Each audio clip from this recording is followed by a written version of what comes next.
Hai semuanya, terima kasih sudah klik video ini. Nah, di video kali ini saya akan memberikan satu cerita yang cukup menarik untuk aku bacakan. Tapi sebelum itu, aku mau tanya ke kalian, apa yang ada di benak kalian ketika mendengar hubungan berbeda agama? Nah, cerita kali ini datang dari salah satu orang yang pernah menjalani hubungan tersebut. Oke, langsung aja, mari kita mulai ceritanya.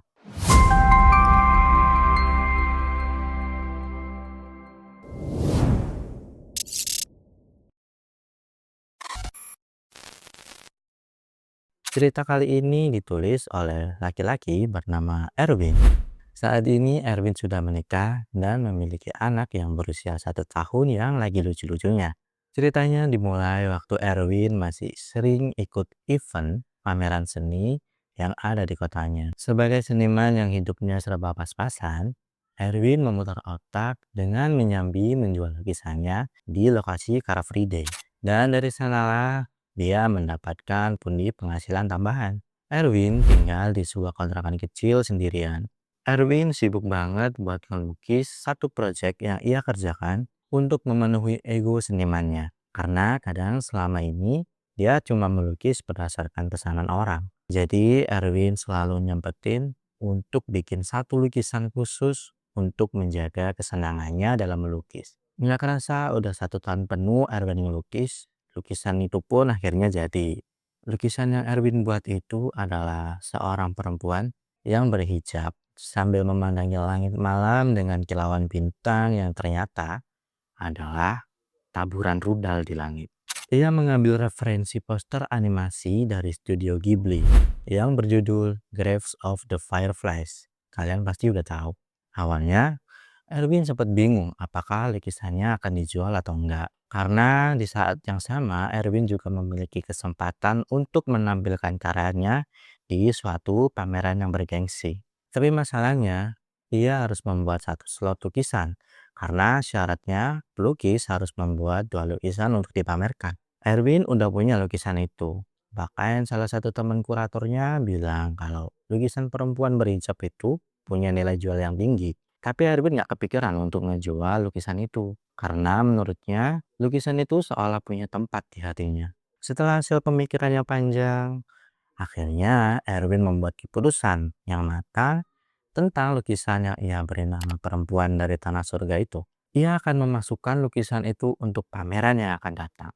Lalu hari pameran pun tiba. Semua tamu kelihatan excited dengan acara tersebut. Banyak juga kolektor seni dan pengusaha yang mulai melihat-lihat lukisan yang ada di sana. Erwin juga fokus untuk menjelaskan 2 proyek lukisan yang ia buat ke para pengunjung. Setelah orang-orang pergi, Erwin melihat satu perempuan cantik memakai hijab yang ngeliatin satu lukisan yang Erwin buat. Dan ya, perempuan itu sedang fokus melihat lukisan perempuan dari tanah surga buatan Erwin. Lalu pada saat itu, Erwin langsung merasakan getaran-getaran cinta pada pandangan pertamanya melihat perempuan itu. Tanpa ragu, Erwin melangkah ke arah perempuan itu, lalu ia menjelaskan tentang lukisan yang ia buat, lalu menjelaskan tentang detail pengerjaannya. Lukisan itu baru selesai aku buat bulan ini. Saya lukis ini sejak setahun yang lalu, dan akhirnya selesai juga. Oh, ini kamu yang bikin? Bagus banget. Aku mau beli lukisan ini. Berapa harganya? Lukisan ini saya jual di harga 40 juta, Kak. Oke, saya akan beli 50 juta. Nah, akhirnya perempuan itu menawarkan lebih tinggi dari harga yang Erwin tetapkan. Lalu mereka berdua pun berkenalan dan bertukar kontak. Dan dari situlah Erwin tahu nama perempuan itu. Nama perempuan itu adalah Lea. Lea ini anak dari orang kaya. Nggak heran dia bisa nawar lukisan tanpa peduli berapapun harganya. Lea juga punya beberapa koleksi dari lukisan-lukisan pelukis terkenal yang berasal dari Bali. Setelah mengenal lama, akhirnya mereka pun berpacaran. Mereka menjalani hari-hari yang semakin berwarna. Tiap hari Lea datang ke kontrakan Erwin untuk nganterin makanan sambil nemenin Erwin ngelukis. Dan Erwin bilang, bahkan dia lebih bisa membuat banyak karya dengan adanya Lea di sampingnya. Karena Lea ini juga punya jiwa seni yang tinggi. Melalui sudut pandangnya sebagai penikmat seni dan masukan dari Lea membuat banyak karya Erwin semakin bernilai tinggi di mata kolektor. Tanpa terasa hubungan mereka pun sudah berjalan selama 2 tahun. Momen berantem, momen bahagia udah mereka lewatin bersama. Tapi satu hal yang menjadi halangan. Mereka udah lama menjalani hubungan yang beda agama. Mereka bingung mau menentukan kemana mereka membawa arah hubungan itu. For your information, Erwin adalah seorang non-muslim. Ya sebenarnya udah tahu hal itu, tapi mereka pikir itu bukanlah masalah yang besar. Sampai akhirnya mereka sadar sesuatu. Keluarga mereka adalah penganut ajaran agama yang taat. Orang tuanya adalah muslim yang taat. Dan orang tuanya pernah bilang, kamu boleh pilih pasangan yang cocok untuk kamu nak. Tapi ayah dan ibu mohon carilah yang seiman dan juga taat agama. Perkataan itu sebenarnya udah diucapkan oleh orang tua Lea jauh sebelum Lea dan Erwin pacaran. Itu juga yang membuat Lea dan Erwin bingung soal hubungan mereka. Sebenarnya hubungan mereka nggak ada masalah. Mereka masih sama-sama cinta. Mereka masih sama-sama sayang. Cuman masalahnya tembok penghalangnya itu tinggi banget. Setelah pembahasan panjang dan diskusi yang lama di antara mereka berdua, keputusan pun akhirnya dibuat. Erwin akan memperkenalkan diri ke orang tua Lea. Dan itu juga dalam momen yang penting. Karena Erwin belum pernah bersilaturahmi ke sana. Ya karena alasan orang tua Lea yang meminta Lea untuk mencari pasangannya seiman. Makanya Erwin belum pernah ke sana. Besok harinya Erwin sudah berada di rumah Lea dengan orang tua Lea yang menyambutnya dengan ramah. Mereka sempat basa-basi ngobrolin tentang pekerjaan dan lain-lain. Sampai akhirnya Erwin menjelaskan maksud dari kedatangannya ke sana. Maaf Om, Tante, sebelumnya saya mau minta maaf karena saya baru kasih tahu Om dan Tante soal hubungan saya dengan Lea selama 2 tahun ini. Maksud kedatangan saya di sini, saya ingin melamar Lea, Om, Tante. Saya mau menikah sama Lea. Saya minta restunya. Saya sudah dengar cerita dari Lea, tapi saya nggak bisa kasih restu itu karena kalian beda. Kamu tahu kan maksud Om apa? Setelah dengar itu, wajah Lea dan Erwin pun menegang. Kayaknya akan ada penolakan dari orang tua Lea. Lalu Erwin bilang, saya tahu Om, dan saya sudah buat keputusan. Saya akan masuk Islam. Lea juga udah mengajari saya banyak sebelumnya. Ini murni saya yang mau Om. Di sana Lea yang dengar itu ya kaget karena Erwin nggak pernah bilang soal itu. Dan Lea nggak pernah sekalipun memaksa Erwin untuk pindah agama.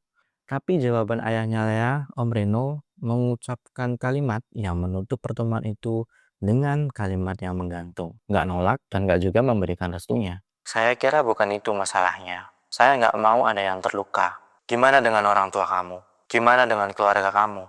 Pikirkan matang-matang. Jangan jadikan Lea alasan kamu untuk pindah keyakinan.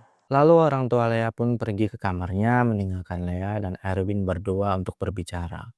Ucapan Om Reno ternyata sejalan dengan apa yang dipikirkan Erwin selama ini. Gimana dengan orang tuanya? Gimana dengan keluarganya? Kalau dia memutuskan untuk pindah keyakinan. Singkat cerita, hubungan mereka pun harus berakhir. Dengan perkataan Erwin yang meminta Lea untuk menunggunya setahun lagi. Setahun pun berlalu, Erwin mengirimkan pesan ke Lea kalau Erwin akan datang lagi ke rumahnya. Lea mengizinkan dan orang tuanya pun juga menantikan kedatangan Erwin. Dengan perubahan yang dibawanya, Erwin memantaskan diri untuk mencoba melamar sekali lagi. Persis kayak apa yang Erwin bilang sebelumnya. Kedatangan saya ke sini untuk meminta restu Om untuk melamar Lea dan juga menikahi Lea. Saya sudah mendalami Islam melalui guru-guru saya dan sudah setengah tahun saya menjadi Muslim. Saya mendapatkan jalan ini karena Allah mau saya menjadi Muslim, bukan karena Lea Om. Wah, dengar kalimat itu, badan Lea merinding dan air matanya menetes tanpa dia sadari. Erwin menceritakan detail panjang tentang perjalanannya mempelajari Islam. Ia juga menceritakan awal penolakan keluarganya. Ia menjelaskan dengan sabar sampai orang tuanya dan juga keluarganya mengerti. Meskipun ada beberapa orang yang gak suka dengan keputusan yang diambil oleh Erwin. Akhirnya dengan perjalanan yang panjang itu, Om Reno memberikan restunya untuk Erwin. Erwin senang banget dan Lea pun pasti sangat bahagia.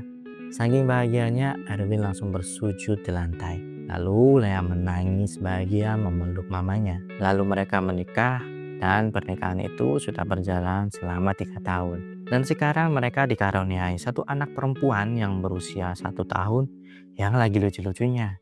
Cerita hubungan beda agama itu memang rumit.